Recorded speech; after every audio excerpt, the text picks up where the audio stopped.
What's up, everyone? Welcome to my corner of the internet.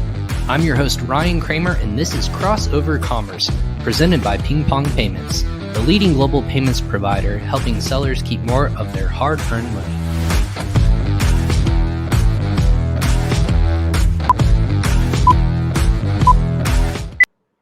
What's up, everyone? This is Ryan Kramer, host of Crossover Commerce. Again, you made it to my corner of the internet. This is my show where I bring the best and brightest in the Amazon and e-commerce space, as well as different assets of what that means for you, an entrepreneur. If you're listening to this for the first time, this is episode 139. I go live on our social media channels, but then also we go on our podcast channels, wherever you might be listening to this, to bring the best and brightest in the Amazon, again, e-commerce, advertising space, logistics space, wherever that might be, to help you, the entrepreneur, level your business up. That's what I want to talk with my guest with today. So hopefully you can apply those principles to your business moving forward. That being said, Crossover Commerce is presented by PingPong Payments, now helping over 1 million customers worldwide and transacting $150 million per day, helping now to date over $90 billion in cross-border payments. PingPong actually allows people to keep more money when they're selling in international marketplaces, whether it be on Amazon, your own Shopify store, all around the world. No matter what marketplace you might be in, PingPong will be able to help you keep more of your money. That being said, you can sign up for an account today in the show notes below or in the comments section. You can just click on the link and sign up for free. Just make sure you mention Crossover Commerce sent you. That being said, want to again welcome everyone who's watching this live, or if you're listening to this, welcome for tuning in and giving us a thumbs up for liking the topic we're going to be talking about today. I find the people in this industry very fascinating. This industry, I mean advertising and marketing. She even said it right before we hopped on today. It's a very convoluted and saturated marketplace, but we're going to actually talk about why you shouldn't hire an outside agency. You should do all of this internally and why that matters. If you're a brand that's a 1 or 2 person show, you obviously know what viewpoint and what kind of story you want to tell. But if you hire an agency, in my mind, you might be fighting with creative. You might be fighting with a point of view or POV.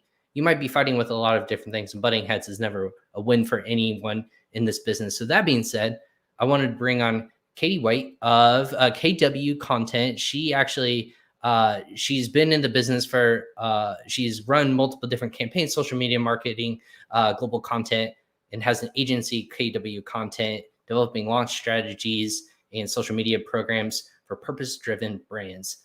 So without further ado, I'm going to bring on Katie White of KW Content. Katie, welcome to Crossover Commerce. Thanks for joining me today. Thanks for having me, Ryan. Super excited to be here. Yeah, and being live, I wanted to get your background. Where in the world, this is kind of like where in the world is Carmen Sandiego in this case? Where in the world is my guest, Katie White? Where are you calling in from or zooming in from, wherever you want to be? I am sitting in the northwest or northeastern nook of the United States in Vermont. So Vermont. I've been I'm gonna play like bingo with all my guests around the world. Like, this is perfect. I'm gonna put a pin on it. Yeah. I've been asked more than once if that's in Canada, but it's not. We're just it is not. We're along the border here, as close as it gets. Well, I say Indiana, and everyone looks at me all weird. That is where I'm located, and I just jokingly say it's in the middle of a cornfield. You don't need to worry about it.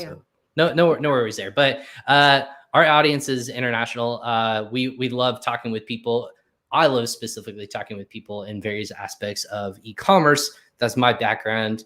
How do you drive marketing for direct-to-consumer brand? Then worked in SaaS, now in fintech. But obviously, you are so well versed in content marketing, which is what I do on a day-to-day basis. I'm so going to nerd out on today's episode. With that being said, tell me about you. Let me hear about why you got into this crazy, hectic, hard to get through space, and why are we here today? Yeah, sure. So I started my career at Burton Snowboards, which does not mean much to people who aren't winter people, but other folks might know that it's the biggest snowboarding company in the world. And so when I was there, I actually started as a French-speaking customer service rep, but I made my way into marketing. I started in just copywriting. And at that time, I was one of the younger people in the marketing department. So when our social media manager left, they were like, Katie will do it. And that is how my career in social media started. So because you were the youngest one in your because I was company? the youngest one in the department back then, which is funny now because now I have 22-year-olds on my team and I say all kinds of old lady stuff. But so that's how it started. I managed a few different brands there. Burton, our women's brand at the time, and on optics. I was managing those brands across Facebook, Instagram, Twitter, Pinterest. TikTok wasn't around at the time. And so it was a really great crash course. And when I moved on from there, I went into the beauty industry, which was quite a shift before starting my own agency. But what was really valuable about that was just seeing kind of which principles held from industry to industry, since those industries are so different.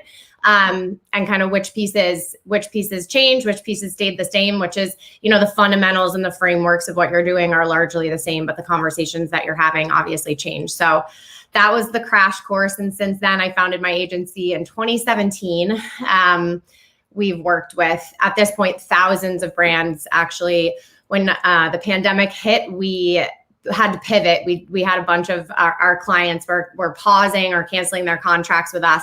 So we launched Strong Brand Social, which is an online learning environment. And so we have worked with over 10,000 brands since May 2020 inside of there, just teaching them, hey, if you were our client, here's exactly what we would do. And that's been super fun too. So now we have the two sides of the business that we're balancing, but it's super fun.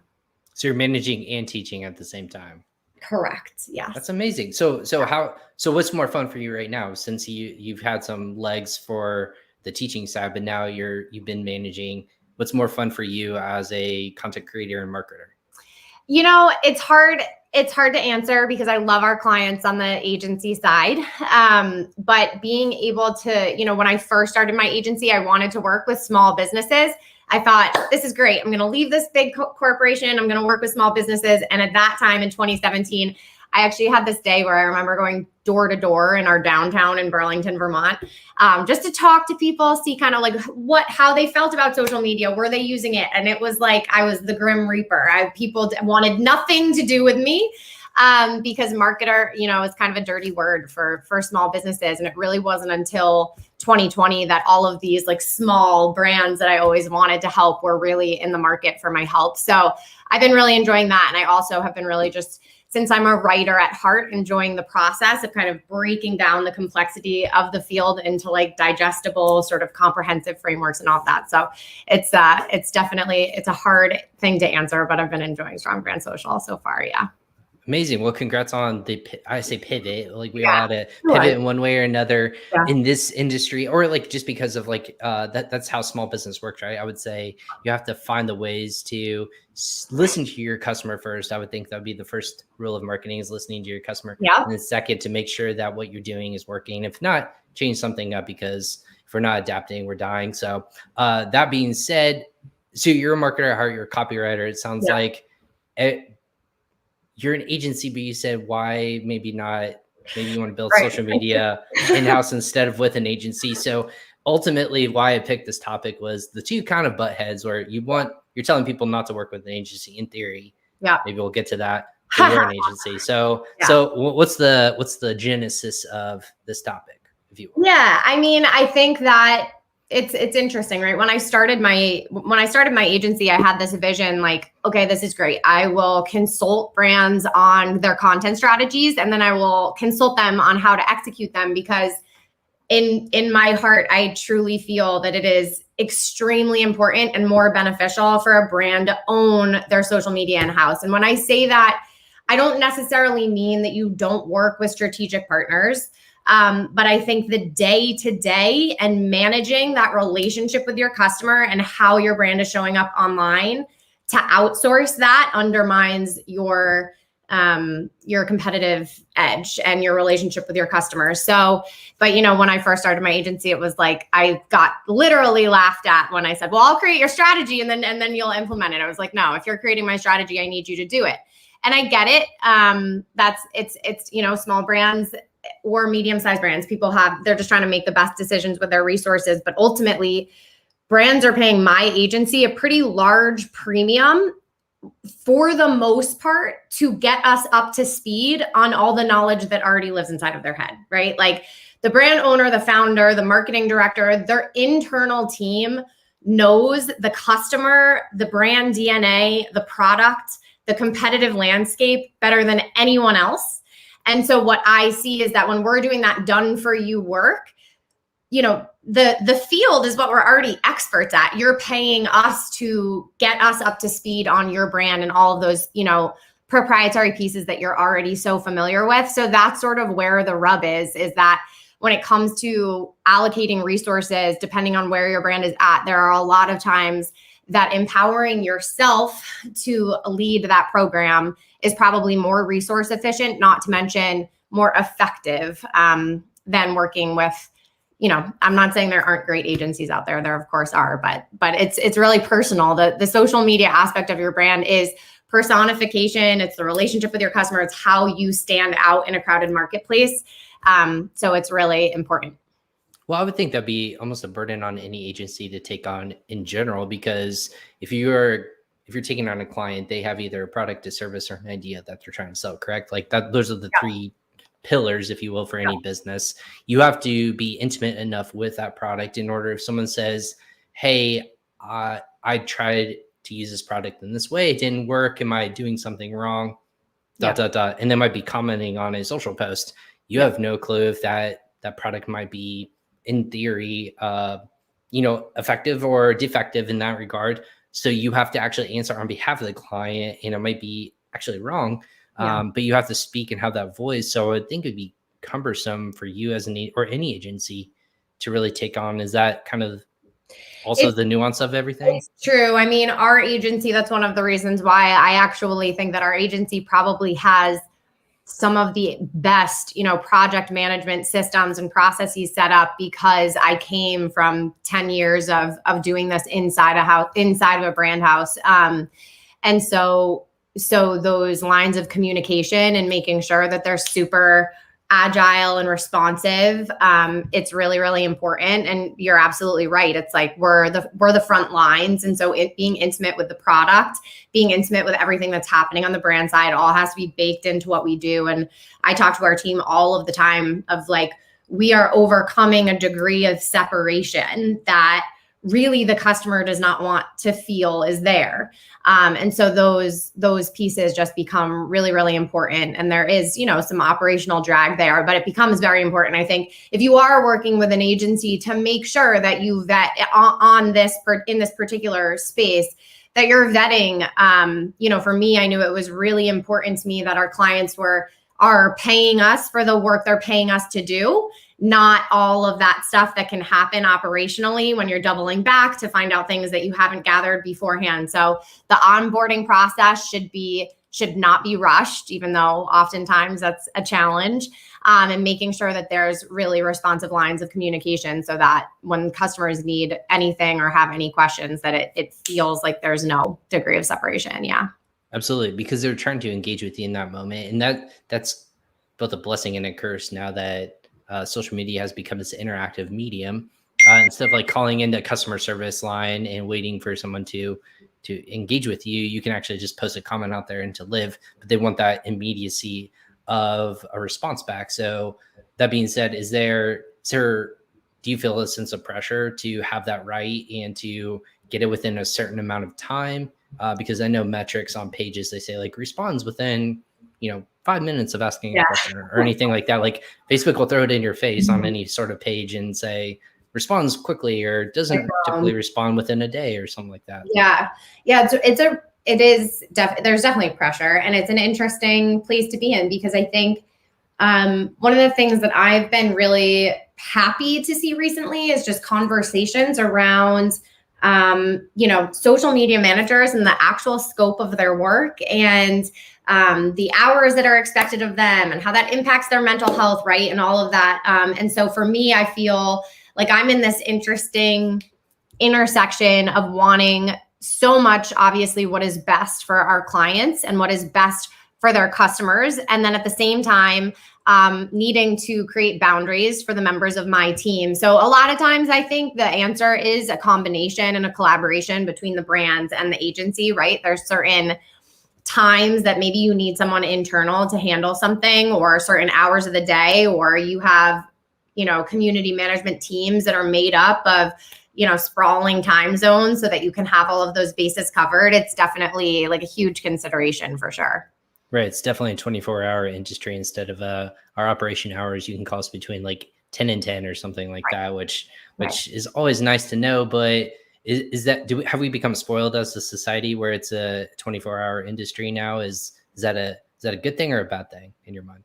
Oh my gosh, that's a really good question. I don't know I don't know what the answer is to that. I think that it's like everything. It's a double-edged sword. I think that it's not only great for the customer that we can expect anything at any time. That's also great for a small brand, especially, to be able to make those sales at any time.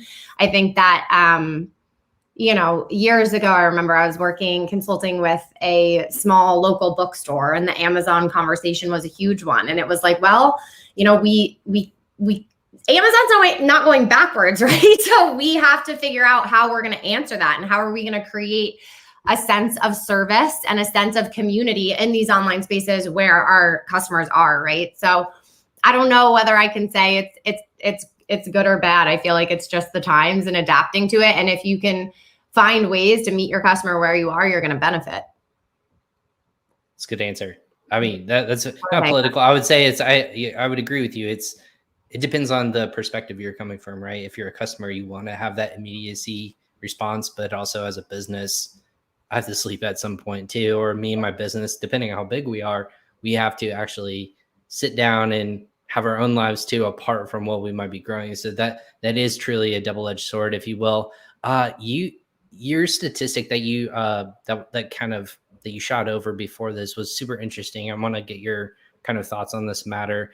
You said, according to its 2020 Forrester report, it said that 68% of people don't think that brands share interesting content. I'm assuming that's customers, correct? Not the brands themselves. I would hope that they would think that they're sharing engaging customers. Brands. Yeah, exactly. Yeah. So what does that say about marketing and where we stand? Yeah. A year ago, even to today. Yeah. Yeah. I think that there is a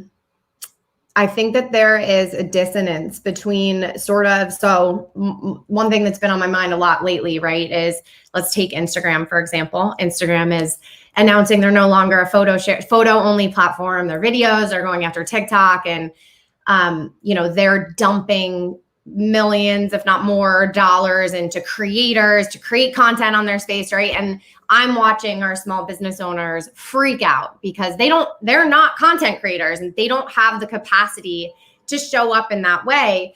And I think that there's like a lot of confusion around what is good content. And I think that there's a huge focus on volume over quality. And what I have seen with my own eyes on hundreds of occasions over the past 12 months is small family-owned brands that sell products that have blown up their e-com by 200 or more % by just playing their own game and posting a few times a week and strategically distributing their content and not getting shiny object syndrome. But I think that the reason why there's so much garbage content out there is that you have social media platforms competing for attention. You have content creators and influencers competing for attention, and everyone is just peddling the same stuff.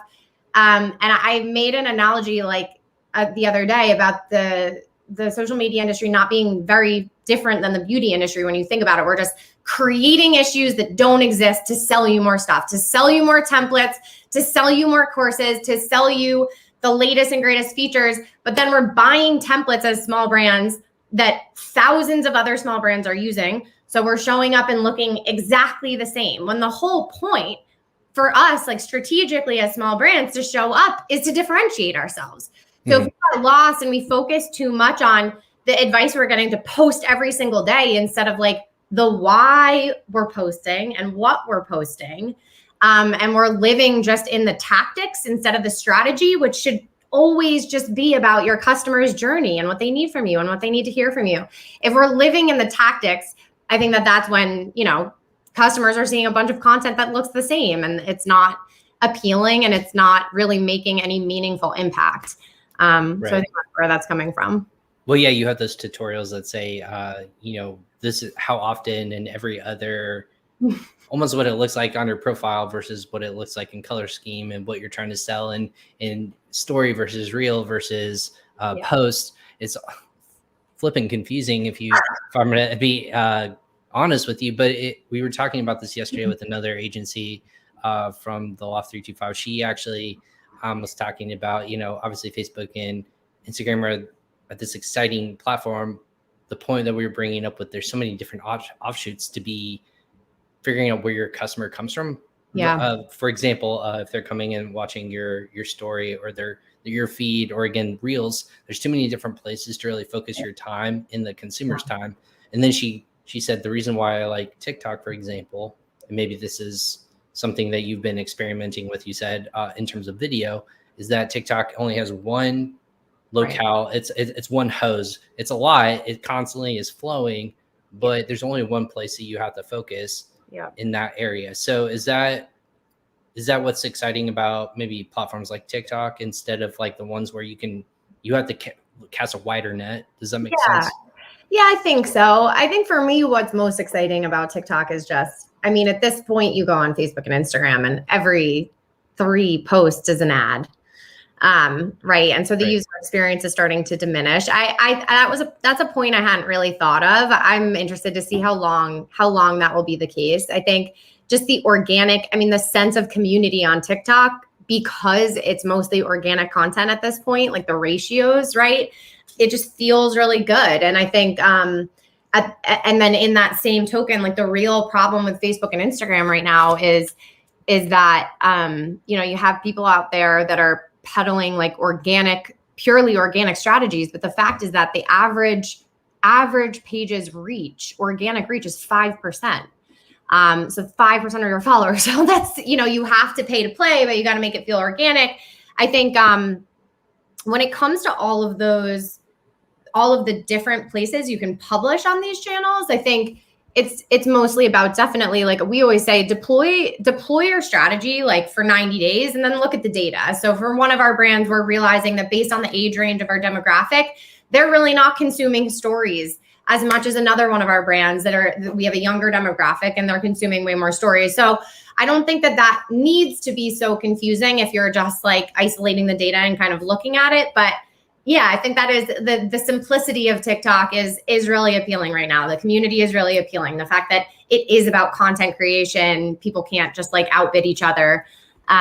It's just a really exciting time for it. Yeah. It's just the amount of content that they have on their platform pales in comparison to what's out there on Facebook or even YouTube. Like the amount of data that's getting uploaded to YouTube is nauseating. It's a lot. Like I don't know all the storage farms or the server farms that YouTube has available and Google has available to them. It's a lot. So there's just so much content out there. It's really tough to really make something quote unquote trend or to be watched a lot. But then you come to the place of like TikTok where there's not, it's all organic.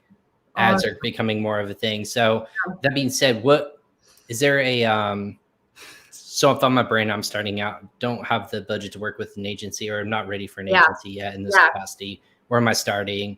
Yeah. Am I starting on Facebook, Instagram, or is there another tactic that totally? So it depends on your target market deep dive, right? So obviously, sorry for sounding but so obvious, but like assuming that your target market is millennial age or above, Instagram is going to be really important. If they're skewing older, Facebook's going to be really important. If you're going after Gen Z, like you absolutely need to be on TikTok.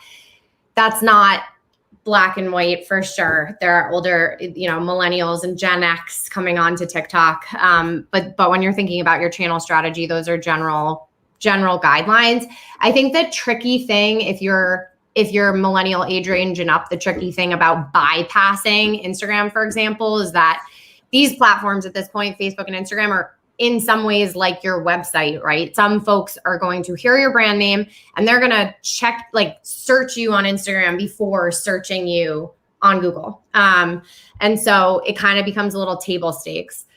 So for us, we're always starting with, before we ever talk about channels and platforms, we're talking about target persona, we're talking about our unique value prop, looking at our competitive landscape to see like what's working, what's not. A lot of times I like to open up the conversation of competitive landscape to really bring in like indirect competitors or non-competitors, but essentially industry leaders that have resources to spend on research and analytics. But if they share our target persona, so if I'm in a different industry, but I know you share my target persona, I'm going to look and see what you're doing.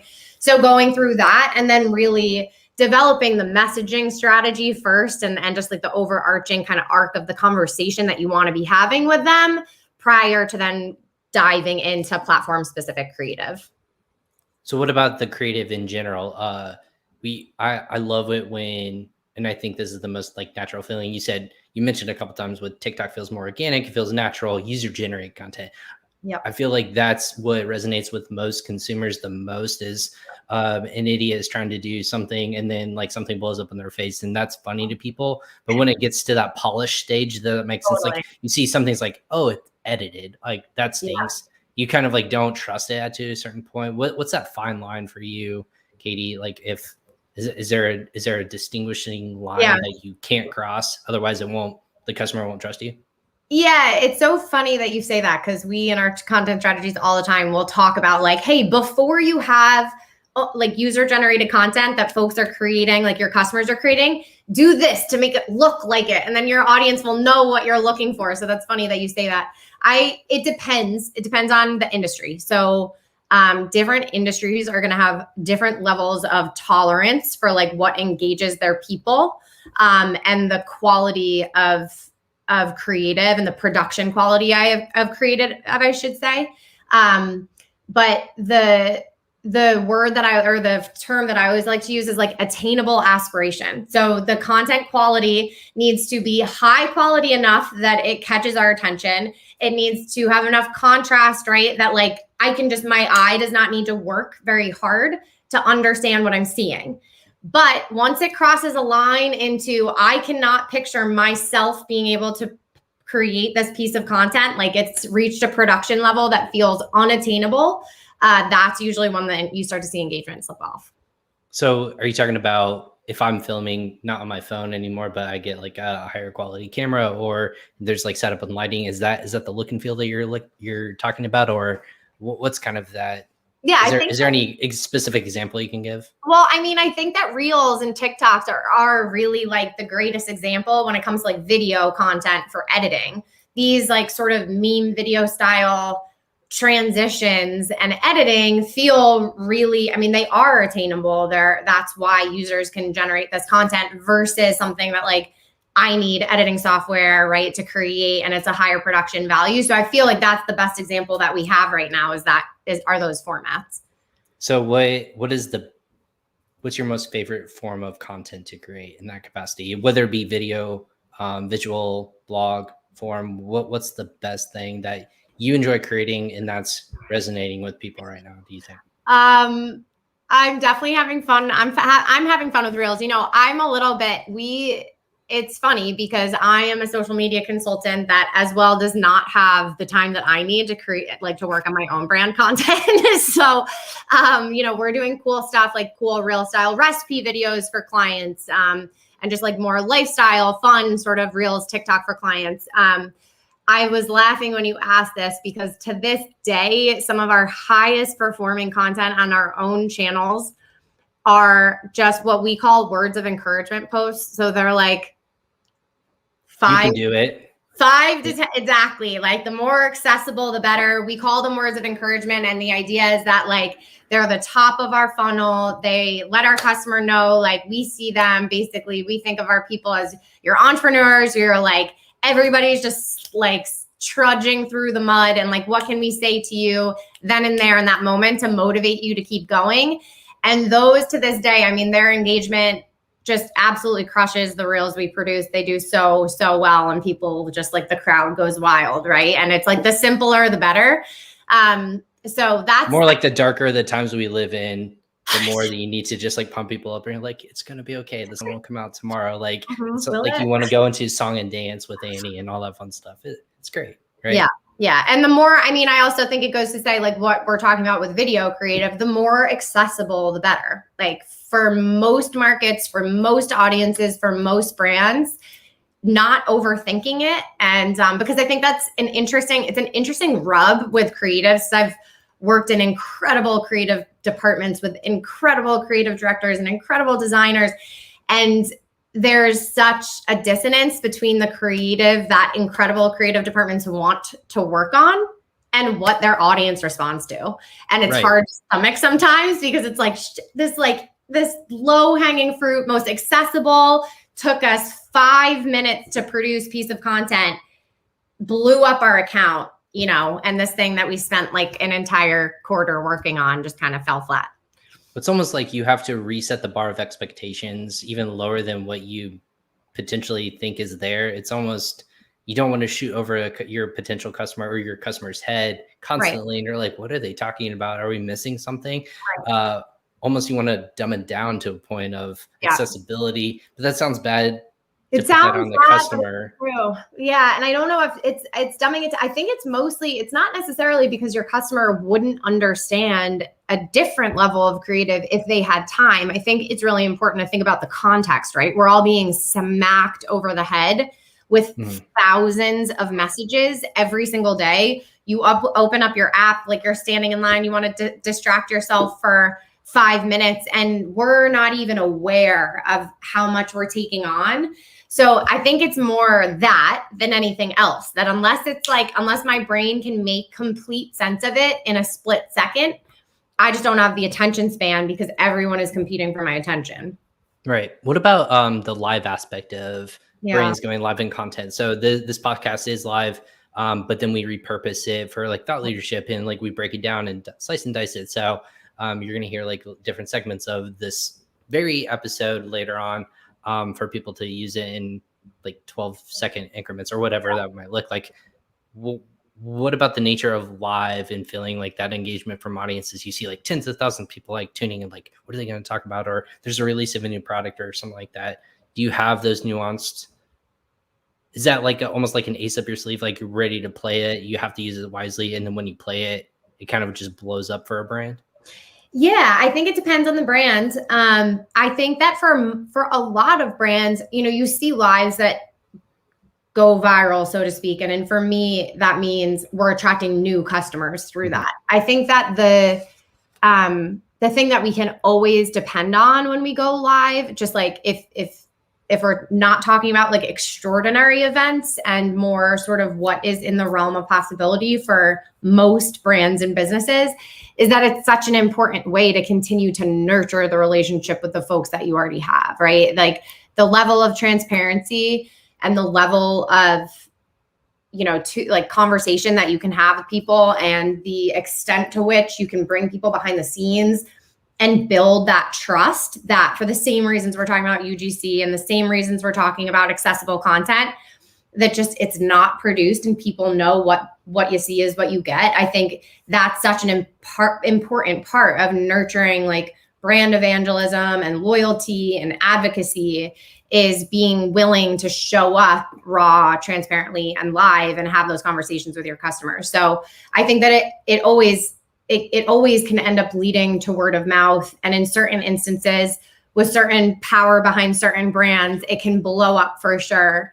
But more often than not, it's just a really important way to continue to show up for your customers and have transparent conversations. And I mean, I think it's where you turn live events, or where you turn folks from either awareness into first-time customer or customer into lifelong loyalist, which is obviously like the most valuable asset to any brand. Right. How do you, at what point is too much content on your mind? Like there's too much that you're putting in front of your customer, whether it be, because not everyone sees everything, right? Like the rule of thumb in podcasting, for example, is I've heard it. If I can have one person listen to one of every 3 episodes, fantastic. Like, or like have a true loyalty in that regards. So I know that 1 in every 3 customers, I'm going to have, Mr. Smith come back and listen to me. The same thing for brands, or is there a metric that you really want to hit consistently? It's the same. The most common, especially for brands that are bootstrapping in-house teams, kind of like building it as they fly, the most common misconception I see is, I'm going to annoy my customers. So I reach out to them just like once a month or something. It's exactly that. It's whatever the marketing rule of 7. I need to see a message 7 times before it actually resonates or before I take action.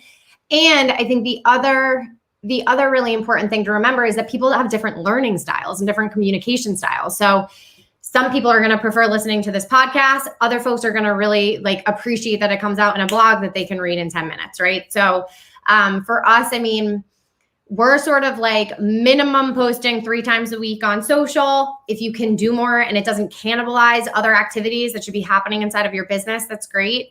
Minimum an email a week, right? A minimum a couple blogs a month if that's one of your channels, and like repurposing all day, every day, through different angles, different hooks, and through different mediums, because everybody has people have different attention spans. They've got different stuff going on every day, and they have different communication styles. So it's really important to account for that. Like in my point of view, it's kind of like an act of service to be repurposing your content into as many different formats as possible, because your people are so busy, and just so inundated with info, and navigating the day to day is just, it's wild out there.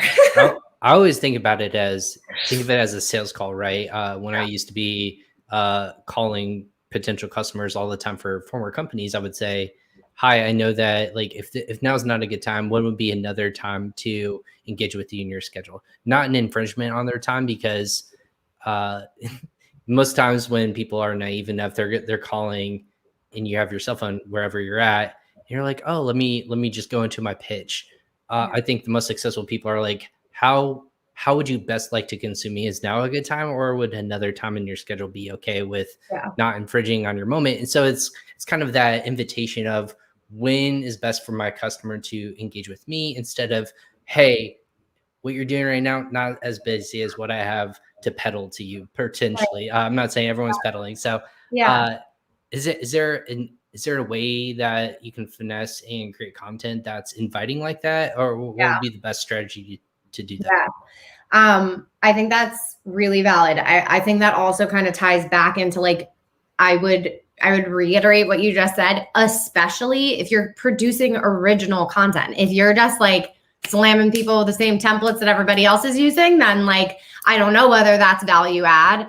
But so for us, the way that we like to start conversations with our customers of any brand is we think about the customer journey. So for the most part, at the top of our marketing funnel on social media, we're not hitting cold audiences often with like, buy this product now. I mean, it depends on the price point and on the market. But what we see is, like, I like to organize our content strategies, our whole brand communication frameworks around three pillars. The first pillar is all about them and putting the customer at the center of your brand story. And it's finding that mutual ground. So the lowest hanging fruit is like a food product, like spices or something. That's me recipe content. Like if it's a piece of, I don't know, someone asked me on my Instagram channel the other day, they had like mugs and plates. It's like, okay, place setting content, tips. It's that value add. It could be humor, it could be entertainment, but it's something that is going to catch my eye and spark my interest. And I'm going to find value from it without buying anything from you.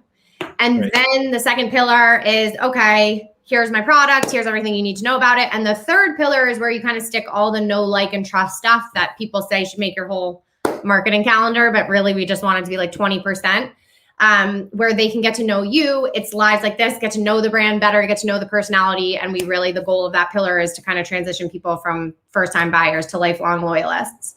And when we have implemented that strategy and driven traffic based on that common ground, like mutual interest content, we have seen, at global brands implementing this strategy for social media, we see like engagement rates skyrocket. We see click-through rates like go from like 1% to 8% at the top of funnel. And we see average order value almost always go up, because we're building trust based on a mutual interest and inviting people in and saying, hey, like, we did this thing for you and we don't need anything from you. We just want you to enjoy it. And it's a really, really great way to not only warm your people up, but also qualify who you want to retarget to, qualify your audiences for a more efficient funnel.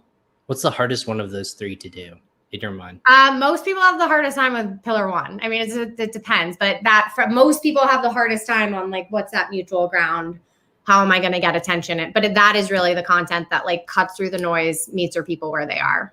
Shouldn't that be the easiest one in I mean, theory? it's the one that I like the most. Isn't that why they're in business? They're like, oh, this product sucks. I'm going to create a better product. Like, hey, look, there we are. Like, your number one thing. Or I hated when my child's clothes would shrink all the time. Therefore, I had a spray on thing where it would stay in its original size a little bit longer, or something along those lines. Where, in that regards, very very cool tips. I like those. Do you ever tell your brands to engage with your competition at all? Like tag them in something like mutual or something that everyone can rally around, or instead of you suck, like we're better kind of mentality?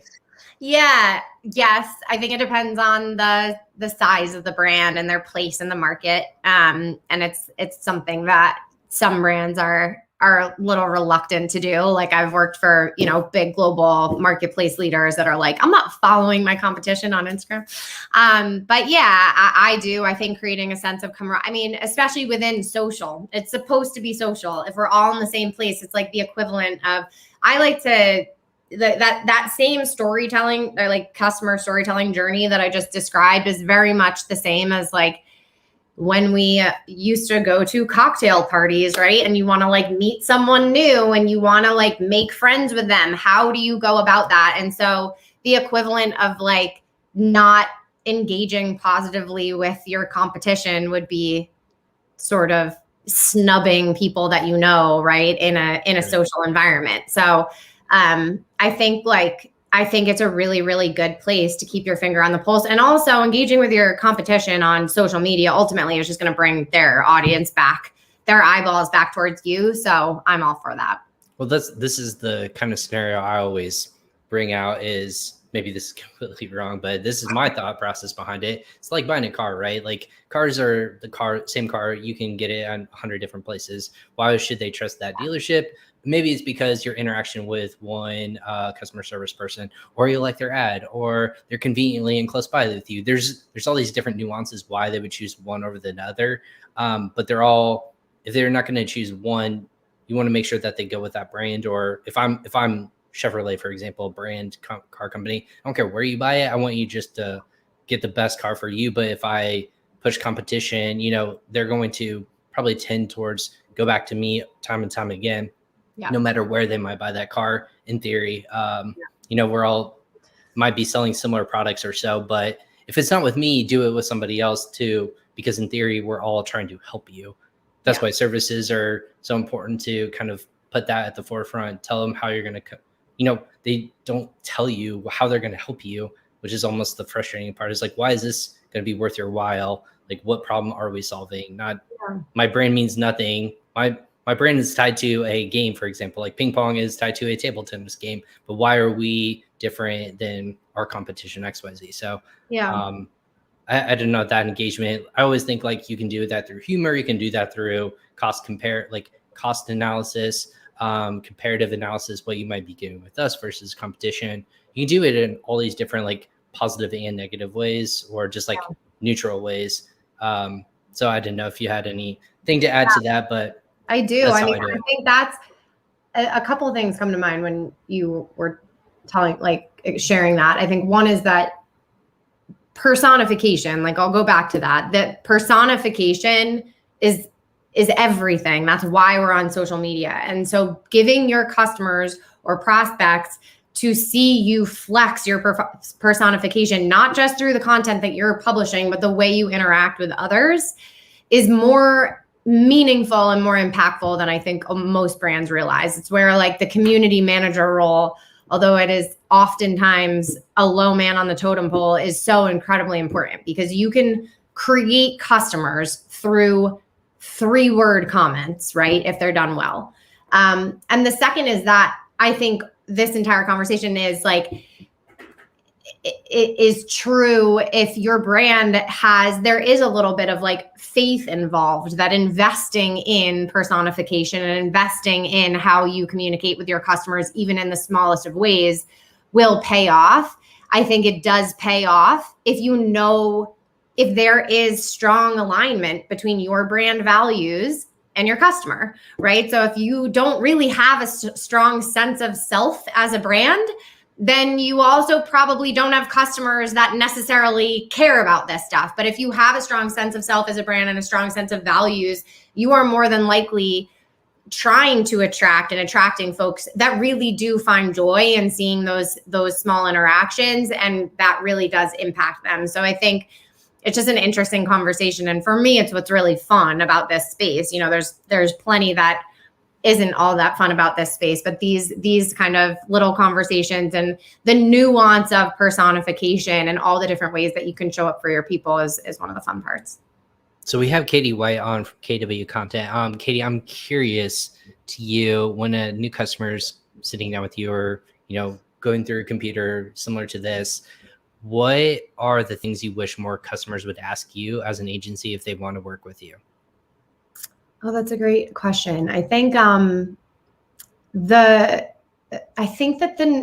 guess that what I would love for customers to ask more or be more aware of is like, what should the real goals of social media be? And like, how can we create a content and social media strategy that directly aligns to those goals? I think that there is so much waste in our industry because people are just like, we need to be doing social media, right? And I see these people doing it this way. Can we do that? And it's just like, it's all over the place. And so I think from the moment you start thinking about your content and social media strategy, it should always be anchored to goals, and you should always be able to see how the content that you're publishing and the stories that you're telling are directly anchored to one, if not more, of those goals, and be able to measure success against those goals. Is it important to almost like wrangle in your customers and say, listen, it's our job to focus on you instead of what your competition is doing and just to mimic them? Then you're just becoming a copycat in theory to what they're doing. And that doesn't bode well for either your reputation, but then your customers will also see right through that. Well, is that ultimately your job, is to like, let's do something original to you. Don't worry about them. Yeah. And if you're less focused on the outside, you can focus on more things that make you special and different and your customers ultimately. Yes, 100%. I also think that's like one of the greatest challenges of our field, because any amount of competitive research and you're sucked down a rabbit hole, and like all you can do is look at what everybody else is doing. And so I think it is 100% it's a really delicate dance of taking what other people are doing to inform and educate yourself on like what your people might respond to, but then like walking away from the screen in order to have like creative and original thoughts. It's something that is a huge challenge, I know, for small brands, especially that have no kind of separation in between like who's doing their community management and publishing their content and who is trying to come up with those original ideas. But in short, absolutely. So maybe looking inward, who and what inspires you in terms of like either a company or brand, something in your life? What would be that inspiration for you?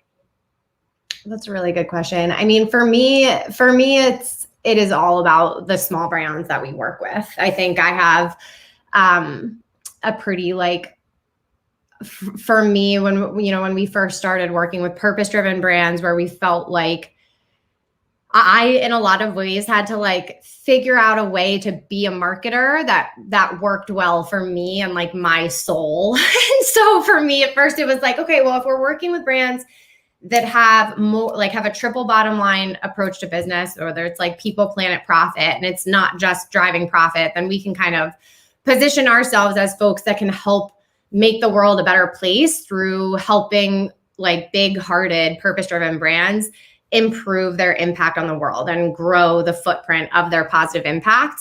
And so we've had a lot of fortune being able to work with more influential and well-resourced brands in that capacity through the agency. And for me, like now what gets me up in the morning is working with, we work pretty closely with hundreds of really inspiring small, independent, family-owned businesses that more or less are propelling, doing their best to propel a more inclusive economy with decentralized power. And like, that's, for me, that's what gets me up in the morning, is just empowering independent thinking, positive impact brands to increase their impact, whether it's on their local communities or whatever their community is. That's what keeps me going. Well, thanks for sharing that. That's amazing talk. Like, do you apply that to your own company? Like, I'm not even sure how big community content is. Are we talking hundreds, tens? No, No, we how have big are we talking?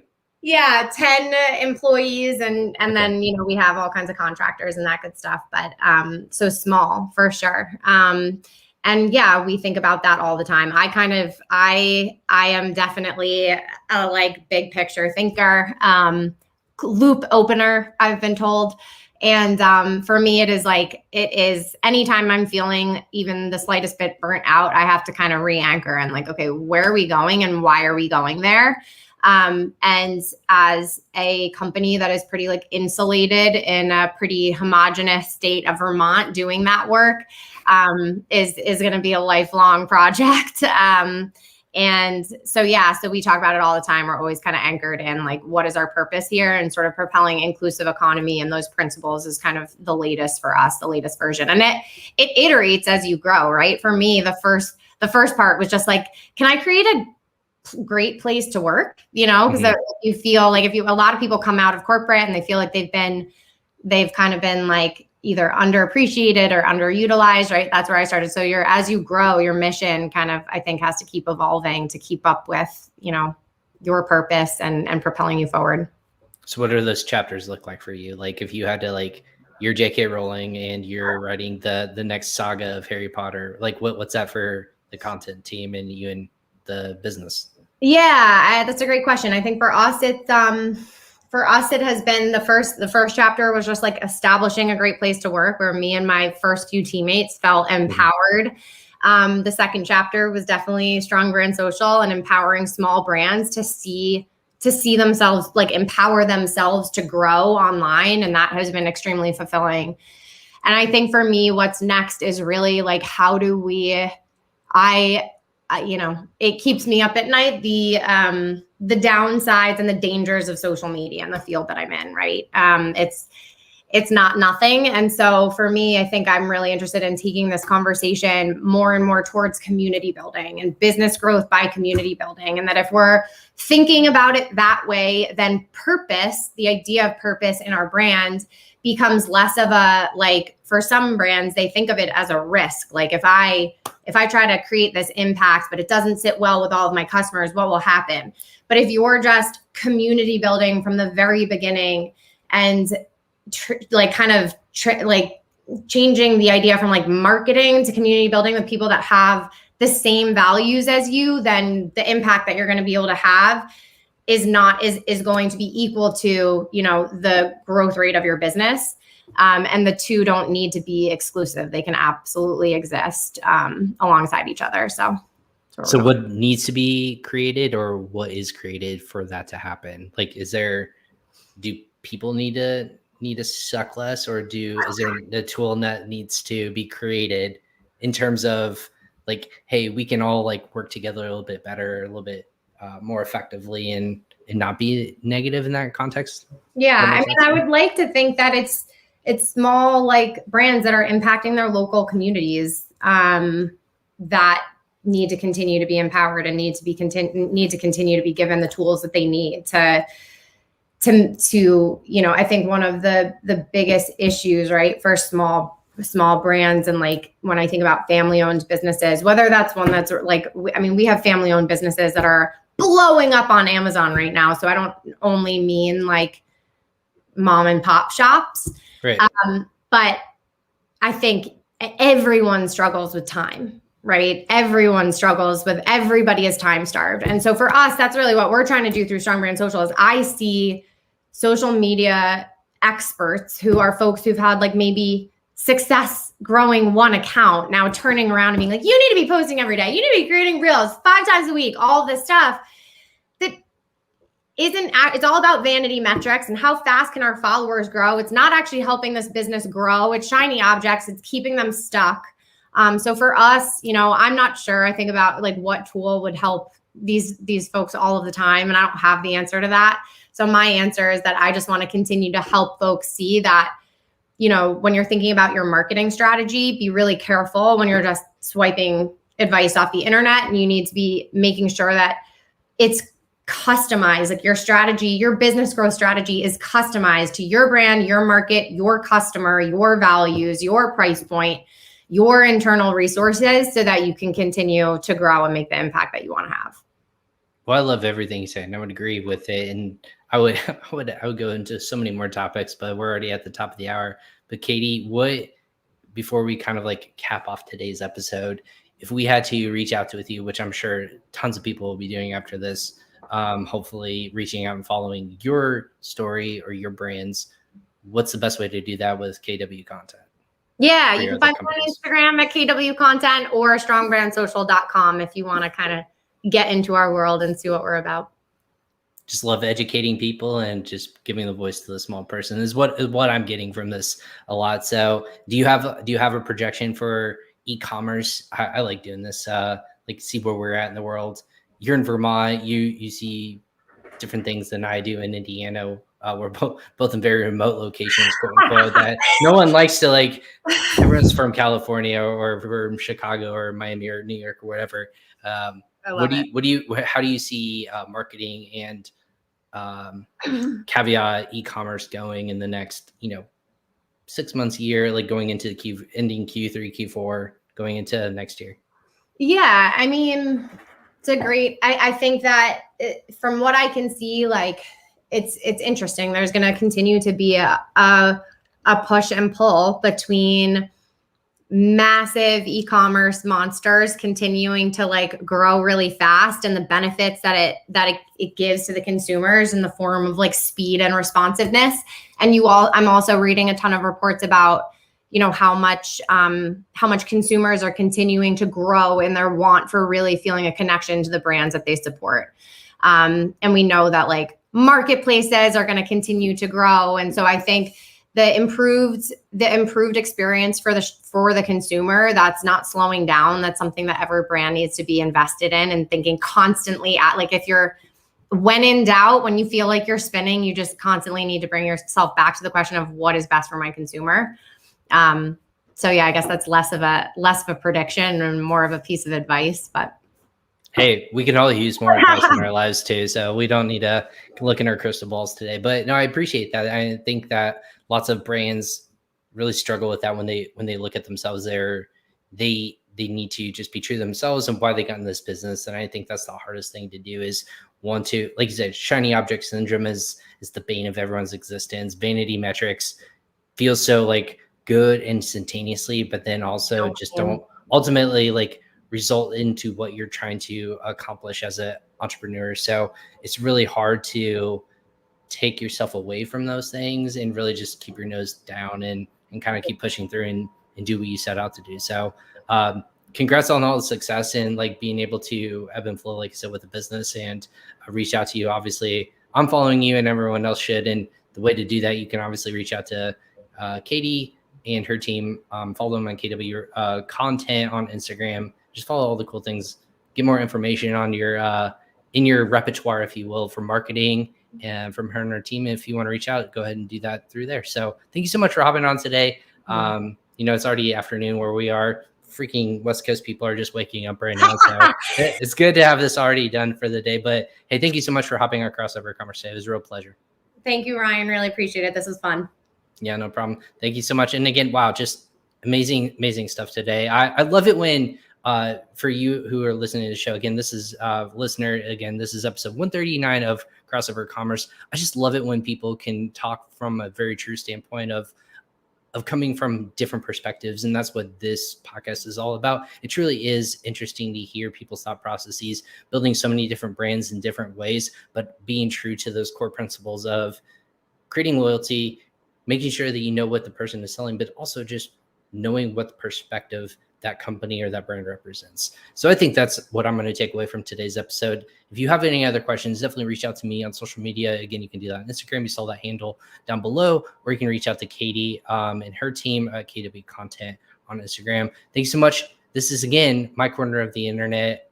Call it Crossover Commerce. We talk all things Amazon, e-commerce, marketing, logistics, you name it. We're probably going to touch on it for sure. Tomorrow is no exception. We're going live again on our YouTube, Facebook, and LinkedIn pages. And you'll be able to listen to these again on all the podcast destinations you can possibly ever want. That being said, we'll catch you guys next time on episode 140 of Crossover Commerce. Take care.